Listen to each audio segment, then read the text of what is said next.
Graça e paz, meus irmãos. Abram as suas Bíblias no livro de Atos, capítulo 19. Nós vamos fazer a leitura e um breve estudo dos versículos 30 a 41. Versículo 30. Queres este apresentar-se ao povo? Não lhe permitiram os discípulos. Também as iarcas, que eram amigos de Paulo, mandaram rogar-lhe que não se arriscasse indo ao teatro. Uns, pois, gritavam de uma forma, outros de outra, porque a assembleia caíra em confusão, e na sua maior parte nem sabiam por que motivo estavam reunidos. Então, tiraram Alexandre dentre a multidão, impelindo os judeus para a frente. Este, acenando com a mão, queria falar ao povo. Quando, porém, reconheceram que ele era judeu, todos, a uma voz, gritaram por espaço de quase 2 horas: grande é a Diana dos Efésios. O escrivão da cidade, tendo apaziguado o povo, disse: Senhores Efésios, quem porventura não sabe que a cidade de Éfeso é a guardiã do templo da grande Diana e da imagem que caiu de Júpiter?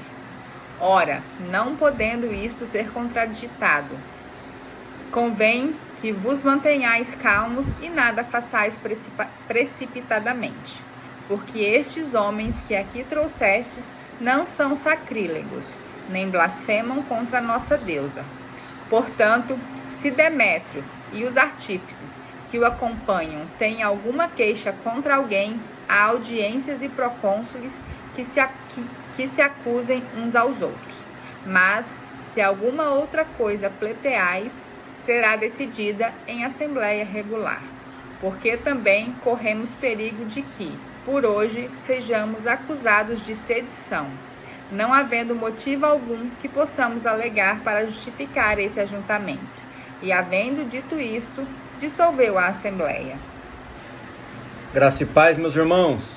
Vamos concluir o estudo do capítulo 19 do livro de Atos.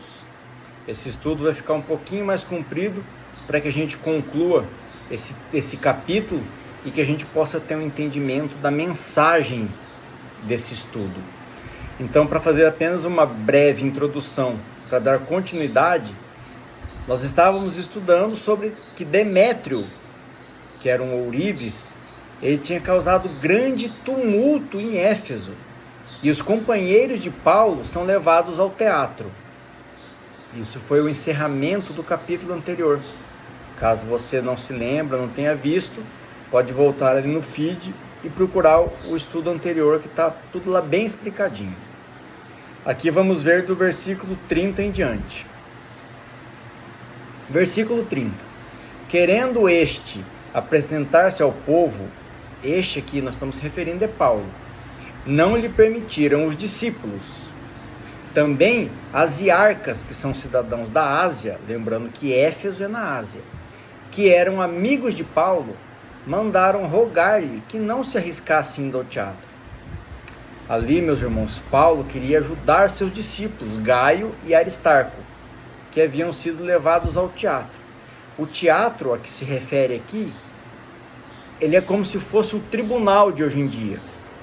Lá não era dividido, lá o teatro e o tribunal era realizado para reuniões, tanto para debate político, como para julgamentos e apresentações, enfim. Mas foi convencido a não intervir naquele momento, pois poderia piorar a situação. No versículo 32, prestem atenção nesse versículo 32, que ele é muito importante.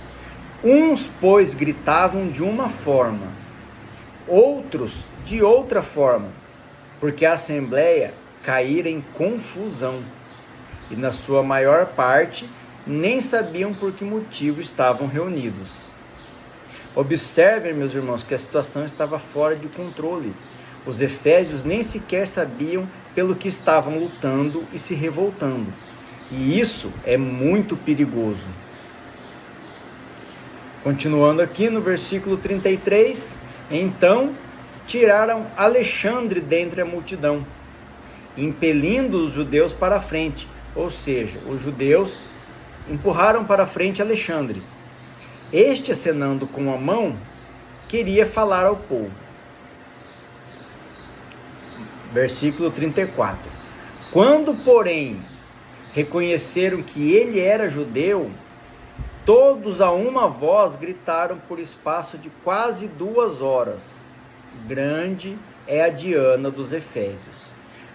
Eles nem sequer ouviram ou deram a oportunidade de Alexandre falar. Eles não sabiam o que Alexandre ia falar, mas pela confusão, pelo descontrole que eles estavam passando ali naquele momento, nem sequer ouviram Alexandre. Durante a confusão, meus irmãos, as pessoas estavam descontroladas emocionalmente e desorientadas. Aqui eu vou trazer uma referência bíblica que nós já estudamos, que é bem conhecida, que é Gálatas 5, os versículos 22 e 23, que trata justamente sobre os frutos do Espírito Santo, que diz o seguinte: mas o fruto do Espírito Santo é amor, alegria, paz, longanimidade, que é paciência, benignidade, bondade, fidelidade, mansidão e domínio próprio. Contra estas coisas não há lei. Observem que naquele momento os efésios estavam agindo totalmente contra os frutos do Espírito Santo e estavam agindo de acordo com as obras da carne: confusão, discórdia, ira, enfim. No versículo 35, agora surge um novo personagem aqui, meus irmãos. O escrivão da cidade, tendo apaziguado o povo, disse: senhores efésios, quem porventura não sabe que a cidade de Éfeso é a guardiã do templo da grande Diana e da imagem que caiu de Júpiter? O escrivão trouxe à multidão verdades absolutas e os chamou para a razão novamente. Versículo 36. Ora, não podendo isto ser contraditado, convém que vos mantenhais calmos e nada façais precipitadamente. Ao contrário de Demétrio, meus irmãos, o objetivo do escrivão era pacificar a multidão.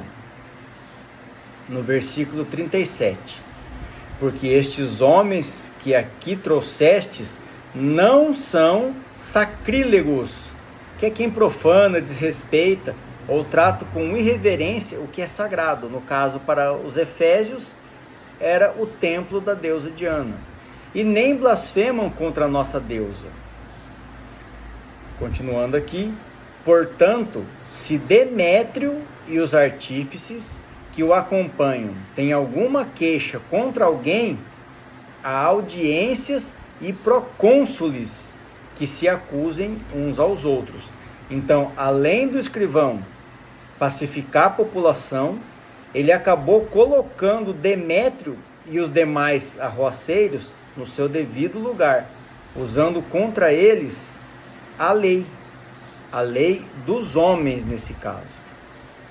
Continuando o versículo 39, mas se alguma outra coisa pleiteais, será decidida em assembleia regular, porque também corremos perigo de que por hoje sejamos acusados de sedição, de revolta, de rebelião, não havendo motivo algum que possamos alegar para justificar esse ajuntamento, essa confusão toda aqui no teatro.